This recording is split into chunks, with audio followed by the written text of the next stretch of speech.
உங்கள் தந்தி1 தொலைக்காட்சியில் தினமும் ஒரு சர்ப்ரைஸ் மாலை 6 முதல் 7 மணி வரை காணத் தவறாதீர்கள்.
மறைந்த முன்னாள் முதலமைச்சர் ஜெயலலிதா மருத்துவமனையில் அனுமதிக்கப்பட்டிருந்த காலத்தில் நடந்த சம்பவங்கள் குறித்து சிபிஐ விசாரணை கோரி வழக்கு ஒன்று தாக்கல் செய்யப்பட்டிருக்கிறது. இது தொடர்பாக தமிழக அரசு பதிலளிக்க சென்னை உயர்நீதிமன்றம் உத்தரவு பிறப்பித்திருக்கிறது. இது தொடர்பான முக்கிய செய்தியை நாம் பார்த்து வருகிறோம்.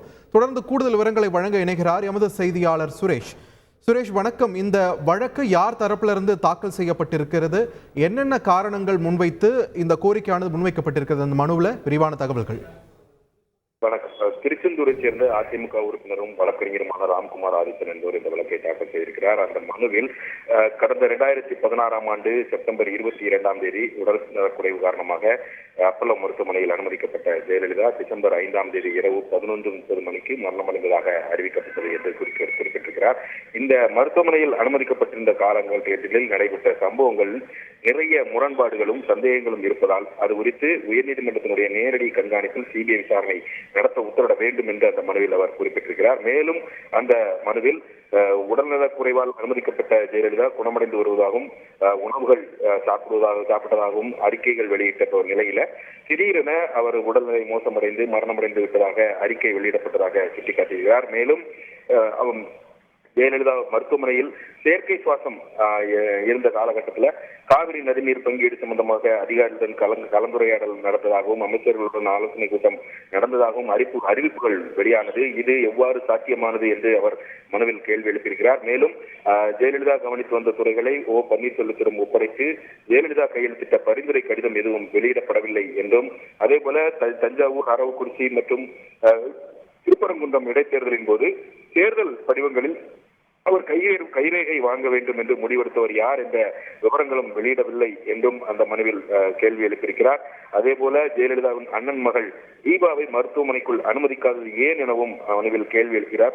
மேலும் 7 ஆண்டுகளாக இந்த விவகாரத்தில் சந்தேகங்கள் நீடிப்பதனால் இது குறித்து சிபிஐக்கு விசாரணைக்கு உத்தரவிட வேண்டும் என்றும் அந்த மனுவில் அவர் கோரிக்கை விடுத்திருந்தார். இந்த மனுவை விசாரித்த பொறுப்பு தலைமை நீதிபதி மகாதேவன் மற்றும் நீதிபதி முகமது சபிக் அடங்கிய அமர்வு இந்த விவகாரம் தொடர்பாக தமிழக அரசு 2 வாரங்களில் பதிலளிக்க வேண்டும் என்று உத்தரவிட்டு விசாரணையை தள்ளி வைத்திருக்கிறார்கள். நன்றி சுரேஷ், உங்கள் விரிவான தகவல்களுக்கு. உங்கள் தந்தி1 தொலைக்காட்சியில் தினமும் ஒரு சர்ப்ரைஸ் மாலை 6 முதல் 7 மணி வரை காணத் தவறாதீர்கள்.